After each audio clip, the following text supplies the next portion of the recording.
জয় শ্রীকৃষ্ণ। রাধে রাধে। গীতায় বর্ণিত শ্রীকৃষ্ণের এই 5টি বাণী আপনাকে সাফল্যের পথে নিয়ে যাবে। গীতায় জীবনের সাফল্যের পথ দেখিয়েছেন স্বয়ং শ্রীকৃষ্ণ। এত হাজার বছর পরেও গীতার বাণী জীবনে সঠিকভাবে মেনে চলতে পারলে জীবনে সুখ ও সাফল্য লাভ করা সম্ভব।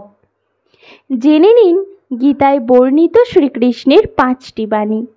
মহাভারতের অন্যতম অঙ্গ হল শ্রীমদ্ ভগবত গীতা।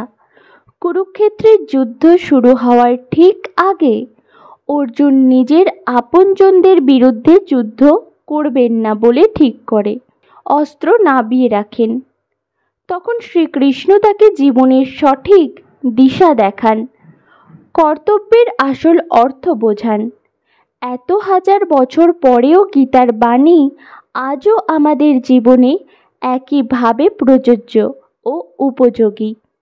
শ্রীমদ্ ভগবত গীতায় জীবনের আসল অর্থ ব্যাখ্যা করেছেন শ্রীকৃষ্ণ। গীতার বাণী সঠিকভাবে অনুসরণ করতে পারলে সাফল্যের পথের সন্ধান পাওয়া যায়। সেই কারণে আমাদের প্রত্যেকেরই গীতা পাঠ করা জরুরি, কারণ গীতার বাণী জীবনের সাফল্যের মূল ভিত্তি। আজ আমরা সেখান থেকে গীতার মূল 5টি বাণী তুলে ধরব। শ্রীকৃষ্ণের এই 5 বাণী জীবনে সাফল্যের সন্ধান দেয়। যখনই আপনি জীবনের সংকট ও সংশয়ের মুখে পড়বেন, তখনই গীতার বাণী আপনাকে আশ্রয় দিতে পারে। গীতার বাণী অবশ্যই আপনাকে জীবনে কঠিন সময় থেকে বেরিয়ে আসতে সঠিক পথের সন্ধান দেবে।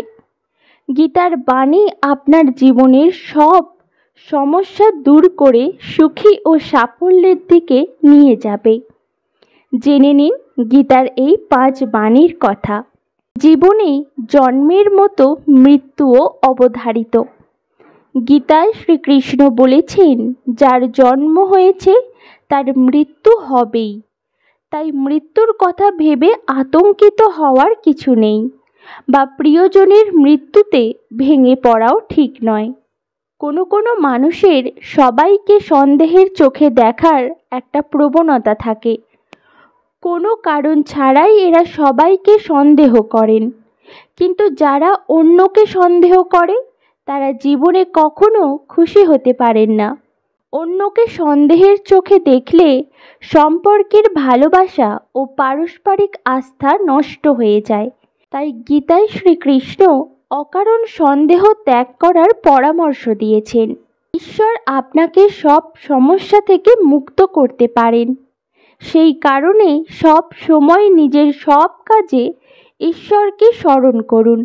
গীতায় শ্রীকৃষ্ণ বলেছেন, যে ব্যক্তি ঈশ্বর চিন্তা করে জীবন কাটান তিনি মৃত্যুর পর সরাসরি ঈশ্বরের কাছে পৌঁছে যান। আপনি যদি বুদ্ধিমান হন তাহলে নিজের বুদ্ধি কোনো ভালো কাজে ব্যয় করুন। নিজের বুদ্ধি কখনো কোনো খারাপ কাজে ব্যবহার করবেন না।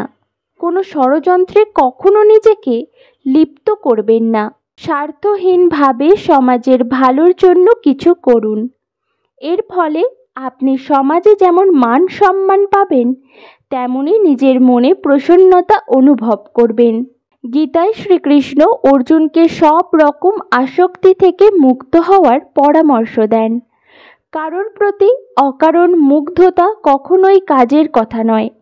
বিশেষ করে নিজের শরীরের প্রতি টান থাকা ঠিক নয়। এই নশ্বর দেহ একদিন পঞ্চভূতে বিলীন হয়ে যাবে। তাই শরীরের প্রতি কোনো রকম মোহ মায়া রাখবেন না। সব আসক্তি ত্যাগ করে সত্যের পথে এগিয়ে চলুন। লোভ, রাগ ও ঈর্ষা হলো আমাদের সবচেয়ে বড় 3 শত্রু। এই 3 শত্রু আমাদের নরকের পথে নিয়ে যায়। সেই কারণেই লোভ, রাগ ও ঈর্ষা সম্পূর্ণভাবে ত্যাগ করুন। এই সব শত্রু নিজের জীবন থেকে দূরে রাখলে আপনি সফল ও সুখী জীবনযাপন করতে পারবেন। এই হলো শ্রীমদ্ ভগবদ্ গীতা থেকে শ্রীকৃষ্ণের কিছু বাণী। সকলে ভালো থাকুন, সুস্থ থাকুন। ভক্তি ভরে আমার সাথে বলুন, হরে কৃষ্ণ কৃষ্ণ কৃষ্ণ হরে হরে, হরে রাম রাম রাম হরে হরে। জয় শ্রীকৃষ্ণ। রাধে রাধে।